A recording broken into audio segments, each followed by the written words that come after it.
Wednesday marks the 41st anniversary of the Supreme Court's landmark decision, Roe v. Wade. Groups on both sides of the abortion issue will be gathering in the nation's capital. Joining us now to discuss the upcoming March for Life and the latest on the new battleground for reproductive rights is Marjorie Dannenfelser of the Susan B. Anthony List and the Reverend Harry Knox of the Religious Coalition for Reproductive Choice. Thank you both for coming in. Good to see you. Thanks for having us. Marjorie, I want to ask you because pro-life, the community has been very targeted in going to the state level. With mixed success, there have been a number of things passed, but a number of things challenged in court, several of them struck down, and some things that didn't succeed as ballot initiatives. What do you think is the state of play? Well, I think the state of play is really centered around the 20-week bill. I think we will see in 2014 that pro-life candidates will definitely go on the offense on this. And legislation has passed in 13 states already, the 20-week pain-capable bill. That's certainly passing on the state level, and it's also passed in the House, and Senator Lindsey Graham has already collected 40 co-sponsors in the Senate. So we expect to see a vote on that as well in the Senate.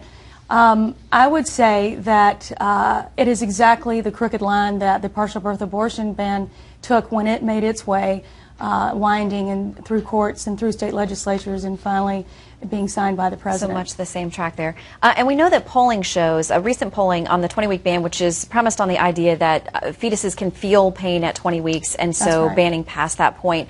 In a Washington Post ABC News poll, 56% said they supported it at 20 weeks. Quinnipiac poll had 60% of women supporting from that point forward. Reverend, is that something you can agree with, that kind of limit? Do you think there should be unfettered access? We certainly don't believe there should be unfettered access. We are very much in favor of the 24-week ban that is currently the law of the land after Roe versus Wade, as are the majority of the people in the country, including a majority of people of faith. People of faith know that we need to look at these very difficult decisions with compassion, and as a pastor and a person who represents pastors and rabbis around the country, I know firsthand the difficulty of having conversations with women and families about whether and when to terminate a pregnancy. The 24-week ban is the law of the land because it really does strike the right balance of justice. Do you think, though, science has greatly progressed since 1973 and we know more about development and those kinds of things, does that give you concern that when there are specific findings regarding 20 weeks and even earlier in some cases, that maybe it's time to revisit that cutoff point? That science is really disputed in lots and lots of different ways. But what we do know is that if we're going to have a conversation about the availability of abortion, we must keep central the lived experiences of women who are facing these difficult decisions and their families, including the children they may already have that they are struggling to house and educate and feed. Those children and their lives have to be brought into consideration too. So it's most important that that woman be left to have the choice herself in consultation with her family and with her clergy. And Marjorie, I know that your concern is also for the pregnancy, the child that is being carried at that point. That's right. I mean, if we're going to choose a point in time in the gestation of the child, we must be choosing it for a reason.